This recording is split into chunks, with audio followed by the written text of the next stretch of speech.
મારું નામ છે ધર્મજીત યાજ્ઞિક. હું સંયુક્ત કમિશનર શ્રી વિભાગ 11 જૂનાગઢ તરીકે ફરજ બજાવું છું અને જામનગર અમારા કાર્યક્ષેત્રમાં આવે છે.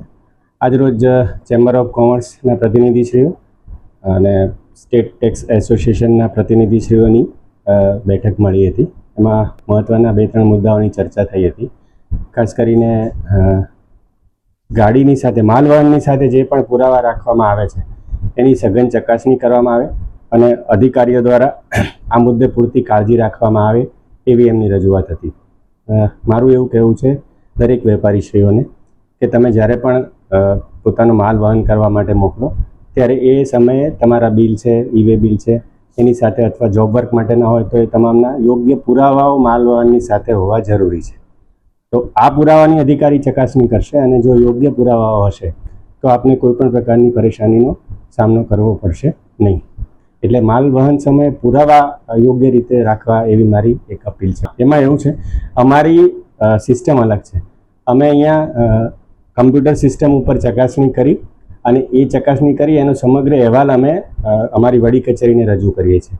એ અહેવાલની ચકાસણી કર્યા પછી જો યોગ્ય લાગે તો એ લોકોની ટીમ અહીંયા રેડ માટે આવે છે. ફેક બિલિંગમાં એવું છે કે અમે સિસ્ટમ ઉપર એની સઘન ચકાસણી સતત કરતા રહીએ છીએ. અમારા અત્યાર સુધીના પ્રયત્નોથી અમે લગભગ 450થી વધારે નંબરો આમાં રદ કર્યા છે અને અમારું સતત મોનિટરિંગ ચાલુ છે. ઝીરો ટોલરન્સની નીતિ અમે ફેક બિલિંગ પ્રત્યે અપનાવી રહ્યા છીએ. એનું કારણ એક જ છે કે બિલિંગ એ ખૂબ મોટું દૂષણ છે અને એના લીધે જે જેન્યુઇન ડીલર છે એમને સાચા અર્થમાં તકલીફ પડે છે. તો એ એમનો ઓછામાં ઓછી તકલીફ પડે એવો અમારો ઉદ્દેશ્ય છે.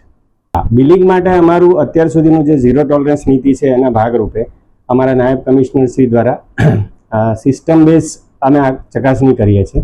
સિસ્ટમ બેઝમાં જ્યાં પણ અમને એવું લાગે કે કોઈ વેપારી શંકાસ્પદ લાગે તો અમે એમની સ્પોટ વિઝિટ કરાવીએ છીએ. સ્પોટ વિઝિટ કરાવ્યા પછી જો સ્પોટ વિઝિટનું નેગેટિવ રિપોર્ટ આવે તો એની અમે અમારી સિસ્ટમમાં ચકાસણી કરી એનો સમગ્ર અહેવાલ અમે સ્પેશિયલ કમિશનર શ્રી સમક્ષ રજૂ કરીએ છીએ અને એ પછી એધર અમારી ટીમ અથવા એમની ટીમ એ બંને આવીને અહીંયા પૂરતી તપાસ કરે છે અને યોગ્ય લાગે તો એબ ઇનિશિયો એ નંબરો રદ કરે છે.